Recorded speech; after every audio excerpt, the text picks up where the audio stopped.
organizations across North America, and it's designed specifically to meet the needs of volunteer managers and their programs. And today, we've got our special panel featuring Elizabeth Donovan, head of our Get Connected network team, who brings her experience working with nonprofits as well as state organizations to implement tools that support sustainable programming. And she's responsible for connecting communities through technology and relationships.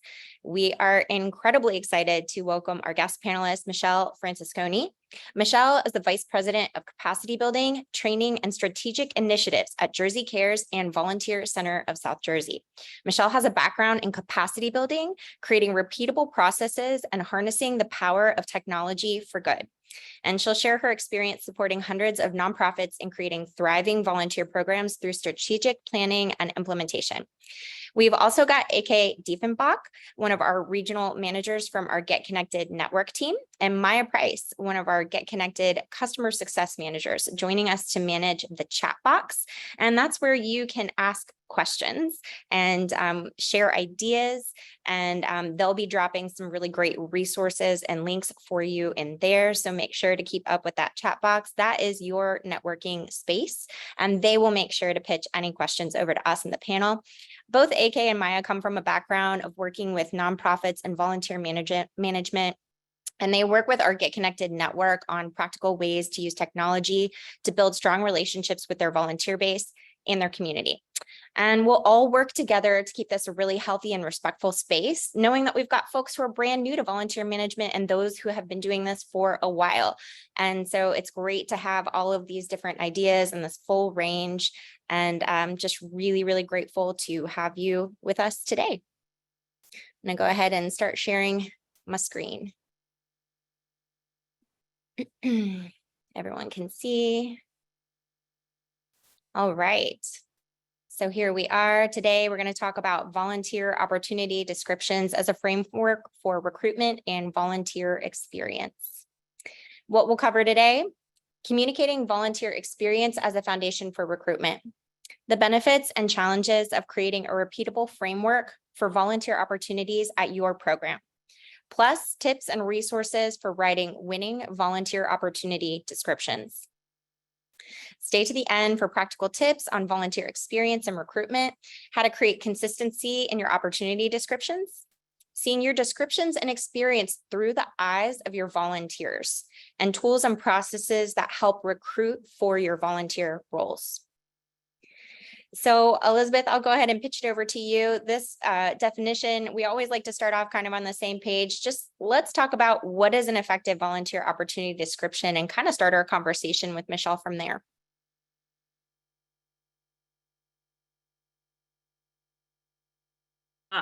All right, as Court has laid out for us, there's kind of three parts to the description we're going to look at. Volunteer opportunity descriptions are setting the stage. And I think that's such an important mindset. A volunteer has to be able to read it and see what they can expect from their experience volunteering with your program. So it's one of those writing tricks. You've got to write it and then you've got to read it as if you were the volunteer and not yourself. So kind of one of those dual purposes. Effective description is going to act as that solid foundation for recruitment practices and communication throughout their life cycle. And then it's also going to align the volunteer's experience during their shift with the description. When you do that alignment, it lets your program build that first step of trust, because what you thought, what they thought, what happened, it all matches. And it's amazing when that happens. And I think, Michele, we'll do just a little commenting here, but I think like that part of managing expectations, I think that would be something I'd love for you to chime in a little bit on here. Yeah, sure. Well, it's always about setting expectations. You even yourself, when you're reading something, you're already starting to build that mental model in your head. And if you're descriptive enough and you're explaining exactly what it is that you need help with, they're going to see that and they're going to start to see themselves in that role. So that's really where you start. And like you said, Elizabeth, it just starts to build that trust with your organization, in that you're telling them exactly what you need them to do, and they come there ready to do that. And I think the bigger you are, the harder this step can be, because it's kind of like what you thought, you were writing the description of what their experience would be. And then if somebody else is on the job site with them, if that's not what the volunteer ends up doing, that's another piece where this coordinator role is so important to check to see, did the actual task they ended up being assigned to match what I was recruiting them to do? So yeah, very important piece there. I know you've talked a little bit too about this is your first step. So anything that you kind of would point out, I said, read it again back to yourself as if you were a volunteer, tap that person that's not the writer to read it and say, did this make sense? Is there anything that felt unclear? Anything else that you've just found is just a great nugget for us here as we think about descriptions? Yeah, sure. I mean, it's definitely something, you want to be very specific in what you need them to do, but it is good to have other people take a look at that. Even your volunteers, themselves, volunteers who are already maybe playing in that role, or other volunteers that are there at your organization can help you to, they can tell you and see it through their eyes and see how they're receiving that and how they might add some help, and that also starts your whole communication with volunteers, and starting those relationships. So asking them for that kind of input, they feel special when you're asking them that. And one of the things I know that I left off of this definition that brought up a really great conversation with you the other day, Michele, is how this really is where you start your marketing. Can you talk a little bit Absolutely. more about that? Yeah, sure. Well, I mean, if you are descriptive enough and you spell it out exactly as you need it, then you yourself can then see what is that target market? What is it? Who are the people we're looking for? So then you're not spinning wheels and wasting time reaching out to groups that may not really be interested. So if it's specific enough and you can start to see what you're doing, it also then provides you with some social media, maybe input, or the little the definite, or the, what do you call that, the content on the social media, for your posts, and things like that. You can take information right from that description if it's already written, so you don't have to think about that, right? So as you're writing it, you're not only getting that target market, but you're also you already have everything written for yourself to promote it.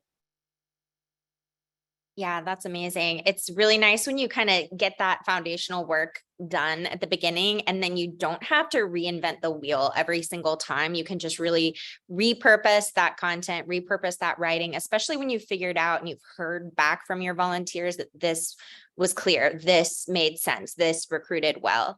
Can you share with us just a little bit more about what is your work like, and how are you working with organizations in New Jersey? Sure. So basically, as my title, big long title says, it's I'm really passionate about capacity building and helping nonprofits in their work and achieving their mission through effective and volunteer engagement. A lot of volunteers, a lot of nonprofits don't really see how many volunteer opportunities that really could be at their organization. So that's what I help them to discover through assessments and things like that. We do volunteer engagement training. We do a bunch of other trainings on with volunteers themselves on how to be a volunteer, what the volunteer rights are, things like that. So that, we're also getting the message to them how important it is when you're signing up to volunteer that you follow through and make that commitment. So we work with a lot of people like that. So again, because I'm a people person and most of us are a nonprofit, we need to be out in front of the community. Any repeatable process I can find, I just latch onto, because it just makes it kind of easy, seamless for us to just continue to be able to put volunteer opportunities, especially through this piece where we are creating these opportunities so they're the same. I also know that by creating something repeatable, it helps the volunteers who are following your organization know exactly where to go and exactly what to look for. So they're used to seeing the same format of your postings. So by doing that, that helps them to just say they can look at it again. Today, we know a lot of people don't want to read, and no one wants to search for anything if you can't find it on Google, right? So if we make it easier for them, and it makes it easier for them to just sign up and volunteer, then that's exactly where we want to get it. And that is, when you talk about retention, that's where a retention piece comes in as well, because people are just going to continue to come back because it's easy. It makes it very easy for them. We're all so busy. Yeah, that's a great segue. Thank you so much, Michele, because let's talk about why does this feel so hard? Like why is it that writing these, it's like we're here, we're volunteer leaders, we've got these volunteer opportunities. Why is it feeling challenging, or why is it just practically very challenging to get this done in a way that does really feed the program, and where you don't feel like you're kind of, constantly trying to fill shifts? So, what are some of the problems? I mean, people can share in the chat, like, why are you feeling challenged with this? Here are some of the common challenges that we've heard from folks. Let's talk about some of those. I feel like number one, shifts might come in, like a need for a shift comes in and it needs to be filled really, really quickly. Is that something that happens a lot? How have you managed that? How have you seen, things like that happen in a way that make it really difficult to work with? Yeah, sure. So, yeah, we get the calls like that all the time. They think we just pour water and grow volunteers for them to come out today at 4 o'clock to do something. But we try to set expectations with our nonprofits to say, if you want to be realistically to track or to recruit volunteers, there's a certain timeline, there's a certain amount of time you need to give for yourself to collect those volunteers and promote your opportunities. It's not, you just can't post it and expect people to find it. You have to, have your marketing involved and things like that, and give yourself enough time to get the number of volunteers that you need. So we do see that a lot. They expect us as a volunteer center. I think they're thinking that we do have volunteers that are just waiting to go out there. While we do, because we're using Get Connected, we have them on the site, but we don't know who's looking at what, so you do have to really make sure you give yourself enough time, at least if it's a big event, it's 200 or so volunteers you need to start promoting that, with a save the date, even a couple months before. And then as you get closer, that's when you're going to really start pushing it and recruiting volunteers. So Oh, sorry. Go ahead, Elizabeth. I was going to say something about like the difference between like people who are used to being an emergency volunteer versus something that like isn't really an emergency or an emergency volunteer. Like that's a sort of different volunteer workforce, I guess. Go ahead, Elizabeth. Yeah, I was just thinking, any advice you would give, Michele, knowing that some of the people joining us today are probably very new to their roles. So how do they create kind of what you just were describing of a structure and a timeline for themselves that they can then present to their team, to their leadership, to say, this is the workable workflow. If I get something 2 weeks out, I can do these things to promote it. If I get something 1 month out, I can do these things to promote it. So it's that moment of kind of almost training your own team as a nonprofit for these are my cycles. This is what I can do. And I think I see so much of the most efficient have almost learned how to say no. And they're not doing it surprisingly, like, why are you telling me no? They're doing it in a system where they've said, I'm going to make an exception and try to help this time to get something for tomorrow. But this is the system. Remember the system? I needed to have this 2 weeks ago because this is how the system works. And I think when you've got volunteer management software, when you've got different places, you're going to feed that post so that they get eyeballs on it to bring it in to catch it.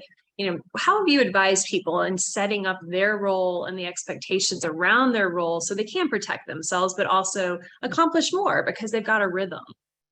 Right. Well, I mean, the big thing is forming that relationship with your team and making sure that, you are periodically meeting with them, or frequently, maybe it's every month, once a quarter, where you're kind of, reestablishing, because then you're getting new people coming into your organization too, but you're reestablishing, what the system is and why the importance. A lot of people, they'll listen if you let them know why. You can tell them, we found that, we can't do it the day before. Unless we have some solid volunteers we can all call on individually and get them and they may come out, you just can't be sure that that's going to happen. So you have to allow yourself enough time, and building it as a process and as a system, that's what will really help you. And like I said, continue to communicate with them and letting them know the whys. And showing them, the reason why you're doing this. I mean, so that you can get volunteers that can continue to help you. If it's a recurring opportunity with shifts and it happens every Tuesday at 2 o'clock to 4 o'clock, that's easy enough, right? That's the beauty too of Get Connected, where you can just post those kind of recurring opportunities, so it can constantly is moving. But if it's something that, like I said, it's a big event or it's something that needs to happen quickly, you have to really be careful about that, and just set those expectations with your team as well. And it feels like having tools and processes like volunteer management software, having like a really specific, like if you're here at number 2 and you're writing volunteer opportunities from scratch each and every time without a like a worksheet that kind of like boom, boom, boom, I could get this done in 2 minutes. It feels like that's even more important if you maybe have a smaller organization, because I know at some organizations, being the volunteer coordinator is just part of one person's job. They might still be pretty active in implementing a lot of programming and doing other things, and they're just only organizing volunteers in like 20% of their time a week. So it feels like that's even more important at that point to have like a tool or a system or a partnership, like working with a volunteer center like yours, to be able to help support those efforts. Have you seen folks who were in that situation be kind of transformed, like going from not having a system to having a system and a partnership? And what has that been like for them? Oh, of course. Yeah. I mean, what we use, we've created a form to mimic the actual need on Get Connected, so that we are making sure that, first of all, we're getting the information we need if we're posting it for them. And then if they're on the site with us, if they're using the volunteer management, that tool, then they're also, they're being directed exactly, of the pieces that they need.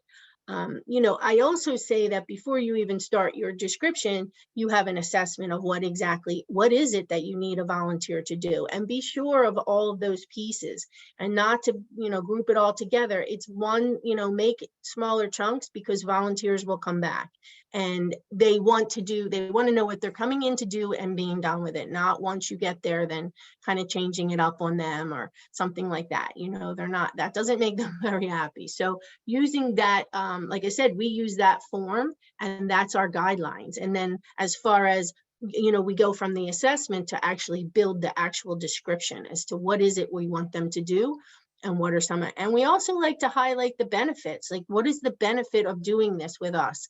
What is the benefit of volunteering with us? And are you giving them water? Are you giving them food? Or do they get a t-shirt?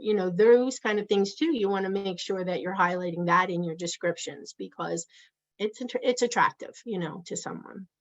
Yeah, I think I gave the example the other day of, a lot of times people, this is just one example. I work with a lot of animal organizations. So at the animal shelter, like, it's really easy to recruit for like dog walking and playing with the puppies. It's really challenging to recruit for kennel cleaning, but it's better to be honest about it, because if you sign up to walk a dog and you get there and there are no dogs for you to walk and you're only cleaning, that kind of doesn't really build trust for the volunteer.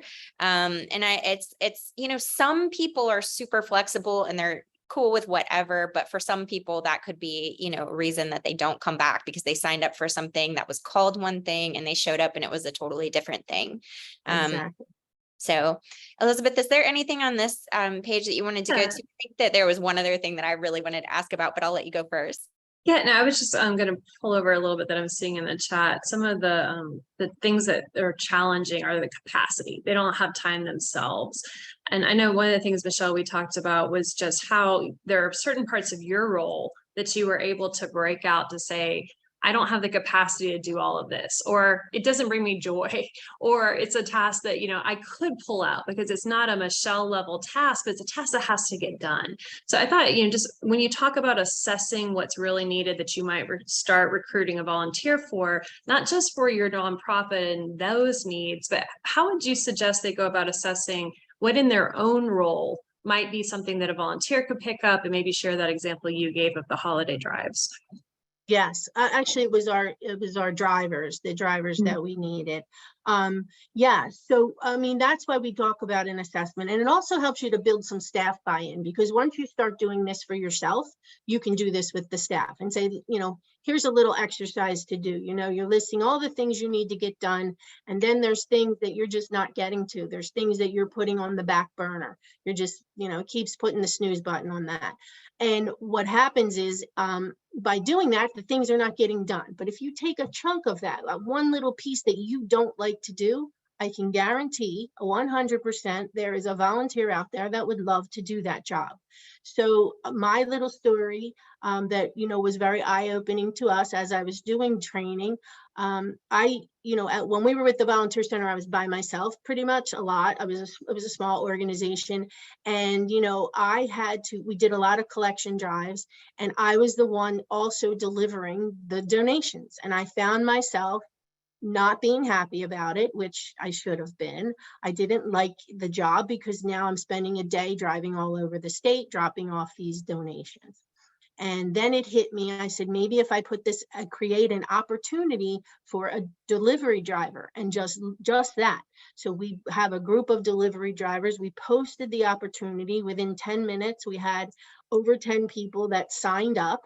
And they were very interested in it. And the beauty of it was, you know, when I was going, I didn't get the picture for social media. I didn't have a really happy face. I was kind of frustrated. I was disheveled, just driving around carrying these things. So now we have people that are actually, they wait for an opportunity. If I have a delivery in Atlantic City, New Jersey, I post it as a delivery in Atlantic City, and I get the right person. That person says, yeah, I go to Atlantic City all the time. I'd love to do that for you. And then we have been able to outline the steps that they need to take. Is it that, they take the picture, they have the bag, they have the letter from us. So we are more organized on our side. They come in and pick up the delivery and make the delivery. Then we see a post on social media and everyone's happy. So it's just, that little thing, that job has now become a volunteer opportunity. So when you say you don't have enough time and the capacity, start looking at your own job and what are some things that you could just bring a volunteer in to do that piece for you. So I love that. I thought in the chat it was saying, what are examples in software? And I know I live very close to a Get Connected admin, and her AmeriCorps members, instead of training them on an entire management system or CRM or whatever you use in Get Connected, she actually trained them to do one task. So one of them goes in and logs hours for her, and that is their task, to go in and capture hours and make sure they're being put in correctly. She had another one that their one task was to approve hours. So if anything needed to be tracked down, did this volunteer, did this actually happen? That was their one task. So they don't have to learn the software so much as they have to learn the steps for that one task, which let her take those two tasks completely off her plate. She could think much more about recruitment and how she'll change the look and the feel of what she's doing in the software, because she knew that one just time-consuming mechanical process has been broken out for someone else to maintain weekly. So I think it can be done in a nitpicky, very small piece that actually has a big time footprint because it's just off of your mind and you know it's taken care of. Yes. And the other thing is it's an impactful opportunity for a volunteer. They can see the impact right away of what they're doing. Yes. So, Yes. Yeah. We kind of moved here, didn't we, Court? We're on the benefits already. Yeah, well, we're already talking about it because, when you're talking about a challenge, it's like, we're already talking about how to meet that challenge. And I think that's what I love about working with volunteer leaders, is that everyone's really interested in figuring out exactly how to meet the challenges. No one here is frightened of a challenge. So let's talk about, what is it like when your volunteer opportunity descriptions are really written with this recruitment and volunteer experience in mind? What starts to happen for your program? Michelle has already shared, some of these benefits, but do you want to share some more examples of, what you've seen, transform for programs, or how you've seen them not struggle as much with retention rates because, they've got this process, they're dialing it in, they're repeating it. Anything you have to share there about it, because I think that, this is where we'd all like to get. Sure. Was that for me? right? That was for me. Okay. Sure. So, I've seen some of our nonprofits, what they started to do was, they had too much information in the description. So they started putting in the training pieces of training, pieces of orientation into the description. And, somebody's going to get lost in all that. They don't want to see all that. They just want to know, what is the job? What is the task? So we've been able to work with nonprofits in showing them that, a nice orientation video on your volunteer page. Awesome. Have, really focus on your volunteer page on just how great it is to volunteer with you. And then you have a link that goes right to the software to find all of your opportunities. No sense of list. You don't have to update your website and list these new opportunities as they come along. You have the link to the site. It's going to go right there. So, and then once in those descriptions, like I said, just really focusing on the job itself and anything else that they need to know. What do they need to wear? What do they need to, I guess, dress appropriately? Or if they need a certain skill to be able to do it, if they need to lift a certain amount of weight, all of those things you want to make sure, because again, when they're reading it, they're building that model in their head. We call that, there's a whole theory behind all that. But it is about their experience, and it helps us to see it through their eyes, when they're doing that. And have you seen volunteer leaders like actually start to feel not as overwhelmed by this task? Because this is a regular recurring task that everyone who's organizing volunteers has to do. So when they're finally, working maybe in the framework that you are teaching with your nonprofits, do you feel like there's some alleviation that they start to feel surrounding this task and their personal capacity and their role? Yes, 100%. We get that back from them all the time. I mean, you can, when I'm doing training, you can just see so many light bulbs going off, through the training. The people are just like, oh my God, that makes so much sense. It makes it so simple. And it's really about just, we always are going to be overwhelmed, no matter what in nonprofit. We're always going to be, right now I'm planning a big event in 2 weeks, right? So I'm crazy right now. But at the same time, if you have systems in place, that'll just help you to just kind of stay on the straight and narrow. Like, there are going to things that'll go off, but at the same time, if you have some consistency there for yourself and you stop to just build it first, then you continue to do it that way. It becomes a non-issue after a while. It's just, it's just the way we do things. This is how it goes. 1, 2, 3, it gets done, So it's about streamlining a bunch of those things for yourself so that, take the moment to do that first, so that you're not overwhelmed. You do have more capacity to do more things, to do about the job that you're there to do. That bite size is so important, where you're saying to keep the need description on target. It's something that Court and her team are always challenging me on. Like, I want to ask a bunch of questions. And she's like, focus. You want one call to action. You want them to do one thing. So you know that if it worked or not. And I think that part is so easy to mess up, because in my mind, I'm like, I want to include the training video. I want to make sure they have the orientation link. I want to make sure this. And it's like all of that stuff distracts from the one thing you wanted them to respond or sign up, so that you would know who was interested. That's my only call to action. I want a name and an email. I want a name and a phone number, because then I think, what I see often in the chat is it is hard. Some of our, participant-based programs, or, what the training is required. I saw one on here that said 5 hours. That's a big lift for a volunteer to take on that volunteer as an employee almost role. And so that moment of your first step with them, maybe Court, who's wonderful, will go all the way through. Maybe Elizabeth gets deterred because she just said, oh, I think this is going to be too much. And I step back and don't even give you my name. And maybe Michele responds, but then she's lost in the middle.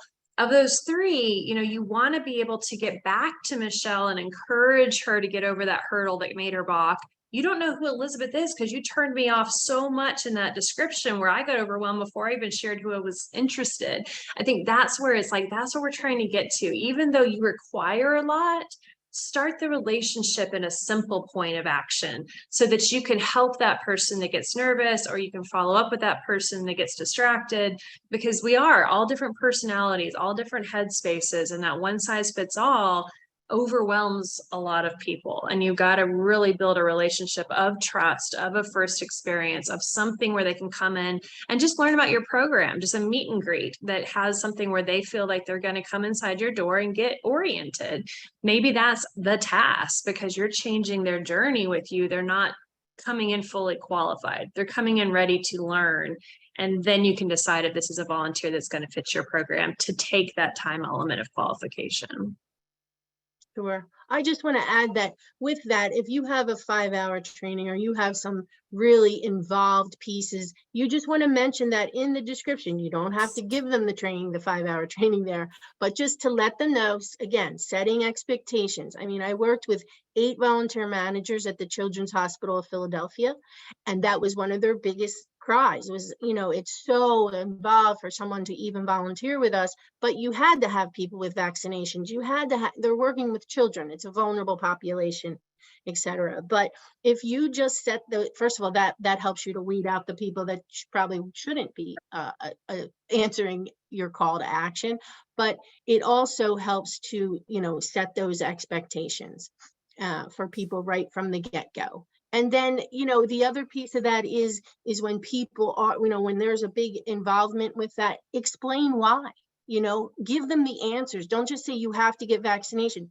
Well, you need vaccinations because we have very sick children in this hospital and we want to make sure everyone's protected. Say those things and tell them that, because then they'll understand why.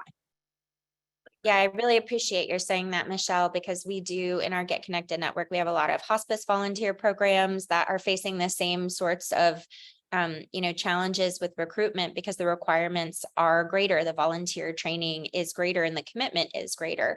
And I really think leaning into that why is actually your first point of really strong recruitment, and really sharing that story of why this is important. I think for me, that has actually been how I've been recruited for a lot of volunteerism and throughout my life is people telling a story that really helped me realize that I was connected to a cause that I didn't even realize I was connected to until they shared it. And then it was like, after that, I was just like, tell me about your volunteer opportunities. Tell me about how I can show up for this cause. So that why is really important, I think, too.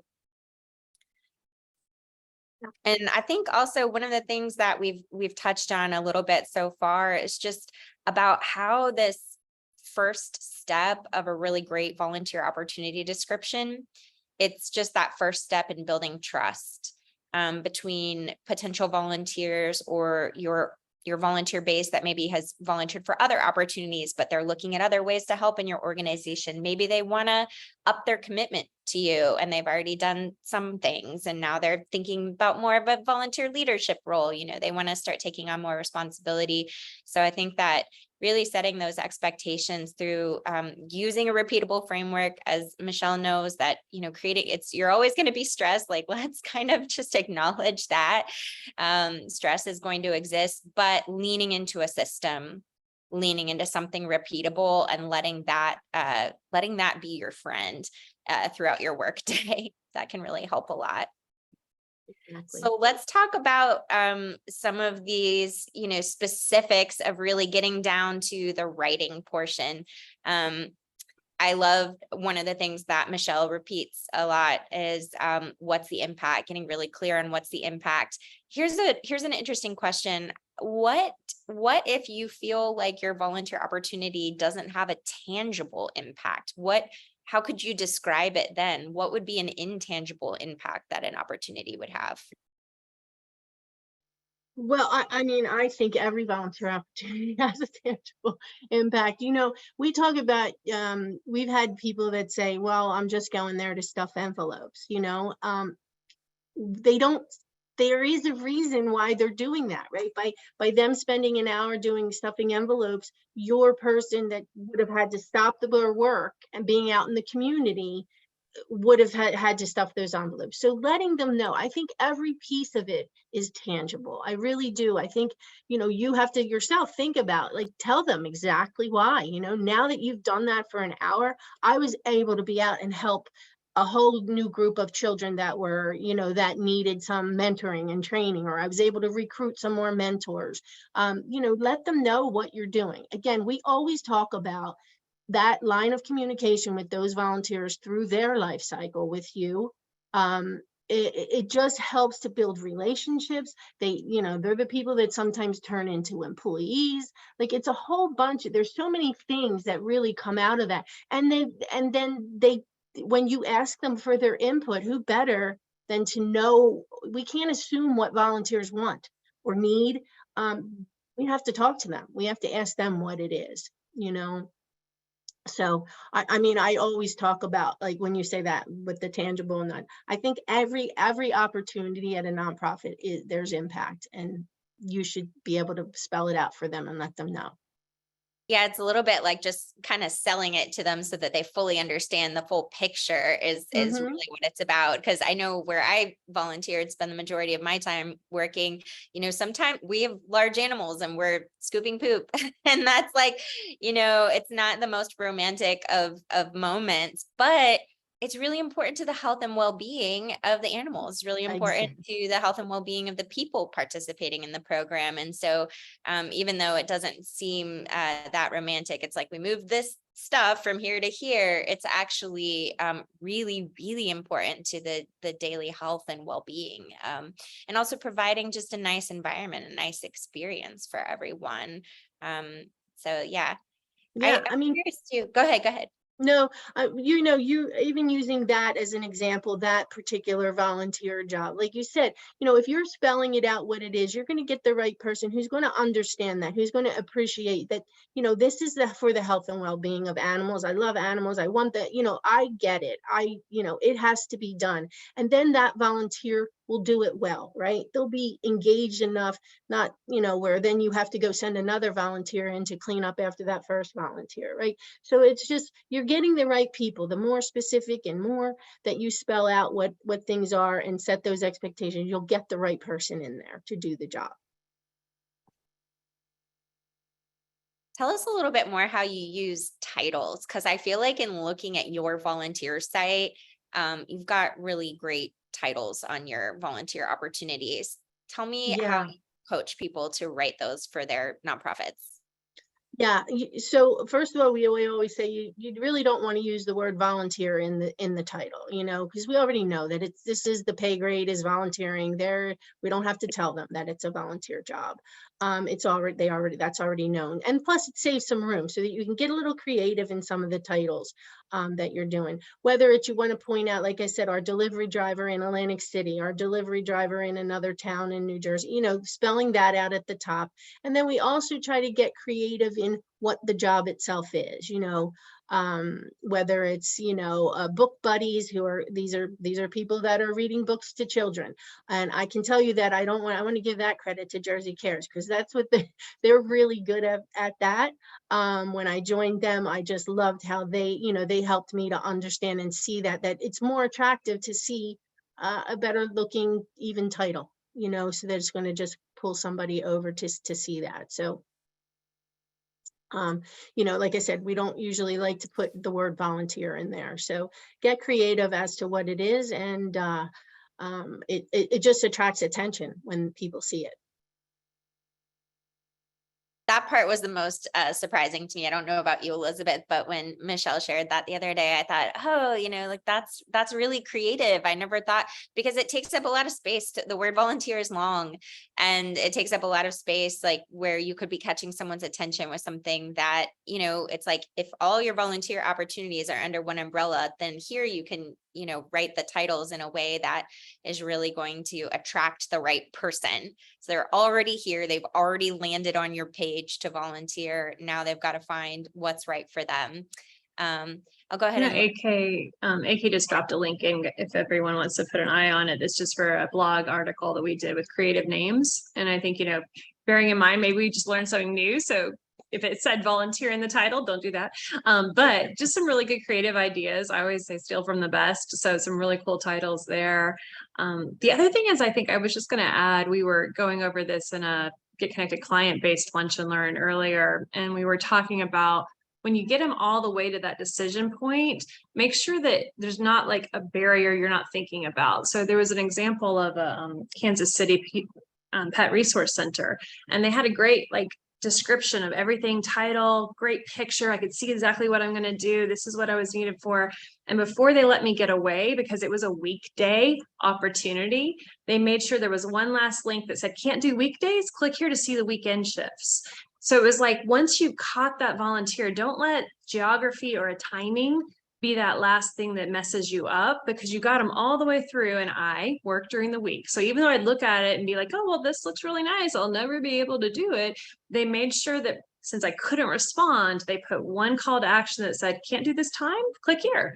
And it took me to that one I could do. So I think some of that is just, again, getting feedback from your volunteers, getting that experience to understand, like, is there a bigger pool there, so that when I'm making it this specific time and date, there's maybe something that I can move to that would actually open up my pool of volunteers much more. And I don't know if you've seen any best practices there, Michele, for just how to reevaluate where we're seeing some that are like, we can't get a response, or we're just struggling to get anyone to come. Or anything that you would suggest for what those variables are that you can try to maybe see what would work better, timing wise, geography wise, event wise? Yeah, I mean, we talk about that. That's a big part of the training that we do. We talk about barriers, that would prevent someone to come. So yeah, that's a great idea, putting it right in that description. I actually have never seen that, but I will certainly take that home with me today. But yeah, I mean, just being able to think, if you can think ahead, or when volunteers are coming to you saying, I was going to sign up for that, but it's not, I need it to be on a weekend. So then that means too that you may have to be flexible in your volunteer needs. And when you start to develop those needs for volunteers, if you're finding that this kind of a job, and like we're talking about that now with students with going back to school in the summertime, we can find lots of students that want to help out, but when we get back to school, teachers and students, it's a whole pool of people that are not going to be able to do something during the week. So we do talk about that too.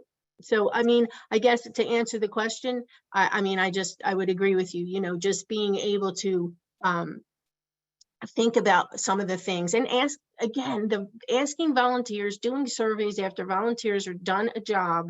Not everyone's going to do that. Maybe if it's one or two questions of specific questions that you want to know about, was this easy? Was it easy to come here? Was it accessible? Was the dates and time? Ask those questions, so then you'll be able to start to realize, in your area how volunteers are coming. We're not all the same.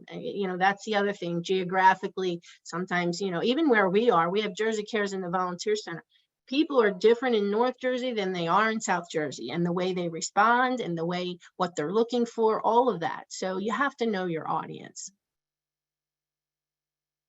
That's a really important point to make. Yeah. And do you find that different places they're responding to like certain types of opportunities or certain ways of recruiting? Are you noticing things as nuanced as that? Like, oh, this opportunity and this geographical location, people love social media. They love to see our posts, and then they head to our volunteer site from there. Is that how dialed in you're noticing it's getting with some of these preferences? Well, yeah, sure. I mean, we already know with social media platforms what audiences are on each of those platforms. I mean, we're trying to get better at TikTok, because we're trying to grab more youth volunteers, because that's where they are, So yeah, it just depends on what you need or what you're looking for. If you're looking for older volunteers that need to come in during the week that are retired, then you're going to look in those areas, and even being in touch with workforce development boards and things like that in your area, like just looking for those places that you're going to find those kind of volunteers. So yeah, being a little bit more zoned in on that. It's amazing. And we also have some great resources to help with social media for volunteer programs that are on our blog. And we're going to make sure to, after this presentation on Monday, everyone's going to get emailed a recording, and also our volunteer opportunity workbook that's going to help you get dialed in on some of these processes. So you'll get all the resources after the presentation. I know we're talking about a lot of things, but let's talk a little bit more about some tools and practices. I've got some things featured here from Michelle's website, her Get Connected site with the opportunities. And let's just talk about some of those features here. I'll let you and Elizabeth take it away. Okay. Who's starting? Elizabeth? Make me go first. All right. Sure. No, I think that piece of maybe you could talk to us, Michelle, of just how like Headspace wise does a volunteer move through all of this. You know, we talk about the Get Connected Center or wherever that is that your volunteer kind of coordination lives, being that catcher's mitt. You know, you're going to do your TikToks, your social media, that person, newsletter, email, or whatever it is. They've got to land somewhere where you can now capture their information and start moving them forward, so you can build that sustainable program. So, you know, in top right, we've definitely got, you know, that's where it's going to land if they're searching. But maybe you can talk a little bit, Michelle, about just the thought process of these bottom three. Like, what are you reiterating? What is it that comes over and over in every single post? And how do you guide them through that, where I caught their attention, their eyeball hit me, all the way through to how you think about their thinking through these different elements that you put together? Sure. Well, I mean, I believe, well, for us, because we are a volunteer center, so we're bringing in, you know, we're attracting lots of volunteers. They're coming to look for opportunities at our site. I think they appreciate that it is on a site and a platform like Get Connected. It makes it easier. They know, like I said, they know where to look. They know exactly what they're looking for.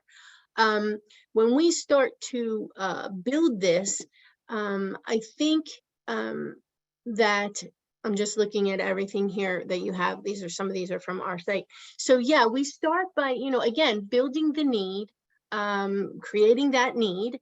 And then that is where our social media team, anyone that does our social media, they're looking out at the site, seeing up, because there's different ways to filter and look at this as well. You can look at it through a calendar view. So they're looking at the calendar, and then they're helping to promote it even further, like pushing it out to our social media, extending the reach of our nonprofit partners to help to get that out there. And then, you know, so basically, you know, you're setting up the need, and then you have to know where to promote that link. Each of these needs get a unique link, which is nice. And it also, you can connect people to your page from all of the nonprofits each get a page to kind of promote everything that they're doing, who they are, what they do. So we basically, I don't really use the email blast. We use it. I can tell you when we use the email blast the most of our nonprofits, when something is very quickly going to change. We had a big event last year in the fall that was rained out completely. That was where we had 200 volunteers. They called me in a panic, and I said, we can do this in a half an hour. So we created the template, we blasted everyone. We also were able to clone the opportunities for the following week. Very simple. And we just said, here, just go here. If you still can volunteer next week, sign up again. But this week, you know, is canceled because of the weather. And it was amazing because they still had the same amount of volunteers that came the following week. There were new volunteers that came out, you know, we kept posting it and all that. But yeah, I mean, basically, yeah, that's the process. I mean, create the need and then that. Mm-hmm. Some of this, you know, I'm seeing some chatter in the chat where it's like, sometimes it's hard to keep your marketing team moving at the pace you need them to move at, because it does take more time to get an image or to get this done. So again, the only advice I would just give there for those following is just, you know, think about something that's constant. If you can't update it every time you're updating your actual opportunities, keep the constant being like, we always have new fresh opportunities, click here to see them. It's just a constant your marketing team can incorporate. Yes. And then when someone clicks it, because you're moving to whatever page on your website, or in this case, you know, the tool that you control, you're able to keep refreshing where they land, because that's in your wheelhouse. So it's kind of dividing, what can't I control? So let's get something good there that draws them to where I can control. And because that freshness is important, as you said, you know, what they did one week and how you brought them back the next. I think the piece that gets really interesting once you have a system is there, it's very small here, but I think, you know, you're seeing here age, family friendly. Is it something of a specific impact area? Is it outdoors? All of those things are, what are we in a marketing mind thinking attracts that person to come in. You know, maybe Court wants to be outdoors because she's been indoors all day. Maybe I want something on the weekend that my girls can come with me to, so my family can go out all together. Thinking about those hooks, once you know and you gather kind of information on your volunteers and you put in your need description, I think, Michelle, what you said was so powerful. Now I know, is this going to be good for families? Then I'm going to try to look for those volunteers who have families. Is this something that's going to be really good for outdoors because people have been stuck inside and it's beautiful weather this weekend? How do I look for those people that wanted to be outdoors? So again, thinking through just those simple, learn your volunteers, and then think about what you're posting and think about your matching, because filters are great. This is going to speed up if you're in a CRM, but just that brain system of profiling your people and profiling what you're tracking them to sometimes can make a very powerful email that maybe you do manually that just is going to help you make a match, because you know these volunteers like this and this is the event that matches what they like to do. Right. But also with the filters that you're able to use here, you can use the filter and then actually create the link so that the people don't even have to go even further. I mean, if it's age and you're looking for a specific age group, then that becomes a link and you're sharing the link for them. They go right to that need, which is nice. Michelle, can you talk a little bit about what it was like switching to using Get Connected as your volunteer management software, just with these functions and the scale of work that your community was accomplishing with all of these nonprofits? What was that transition like, and what was the impact of that for you all? Well, as they say, sometimes overthinking things isn't that the root of all of our suffering? I think I'm reading a book about that now. Overthinking me, when we changed over, I literally said, you know what, we're doing it today. Let's just do it. And because if people are not responding, they're probably people who didn't respond before anyway. So it's a nice way to clean up your database and start to see, have people just say, here, we have a new platform, sign up here. Here's how easy it is, giving them some links and things like that on how to get there. But making that decision, before, when I walked into the volunteer center, they had a 6-page application and it was all manual. And I was like, how in the world are we matching? How many are we matching? What, one a week? Like, that's impossible. So being able to, and then we adapted our program to the way that the software worked. There were things we thought we needed that we didn't need. So, after, like, we were collecting data that we weren't even using. So this allowed us, this is a best practice tool for sure, the Get Connected. And I'm saying that honestly because it has saved our volunteer center. If I didn't make it easy for people to come in and volunteer, then what would be the sense of us even existing, right? So this made it very easy. Like I said, it was literally an import of our old volunteer base, importing them into this and letting them know. I mean, of course, Get Connected helped us through that whole process about how we are notifying people and all that. But it was literally an overnight thing for us. I learned the software to be able to then support our nonprofits, knowing I had to find out how it worked so that I could let my nonprofits know where they could get training, the knowledge base, all the training that is. Even today, when someone signs up with us, I say, just go to their training. It's all right there. I don't even have to explain, on how to run the software. It's so easy. It's very intuitive and all of that. So it was really easy for us to do it. And like I said, it helped us clean up our database too. Sometimes we get so, deep into things where we're like, oh, we can't change that, and then you're saying, well, why were we even doing it that way, So it was awesome. Thank you so much for sharing, because I feel like what you're saying is that was a really integral choice that you made that made it easier to create the system for volunteer opportunity descriptions, Yes. making it easier for these other nonprofits to be able to use that, and they can kind of get their momentum going. So it just felt like the story of your volunteer center and all of the nonprofits connected to it really just brought together all of this full framework, the full picture. And, that's what we really care about. We really care about integrating all of the tools that volunteer managers actually need to actually accomplish their work in the community, so that you're not worried about like clicking something from an Excel spreadsheet or a Google form and then putting it in some other thing or a sign up genius. Like we really just want to make it easy for you so that you can get out there and do the work that, you know, people need in your community, and people want to see each other. We want to spend our time connecting with each other. We, you know, I don't know, I'm not the type of person that wants to sit around just like moving data around. I'd really rather be hanging out with people and having great conversations and doing meaningful work. So, you know, this is one of the, I just kind of wrote here basically a summary of everything that we've talked about today, is, you know, in a chronological order, but also it's kind of a repetitive thing that once you start doing it, you just kind of go through those cycles of improvement of going, okay, like now we've gotten our volunteer, you know, programs to this point, and now we're going to reevaluate. You go back to the beginning and reevaluate your volunteer needs, because as your program grows, changes, community needs change, and you need to be agile to meet those.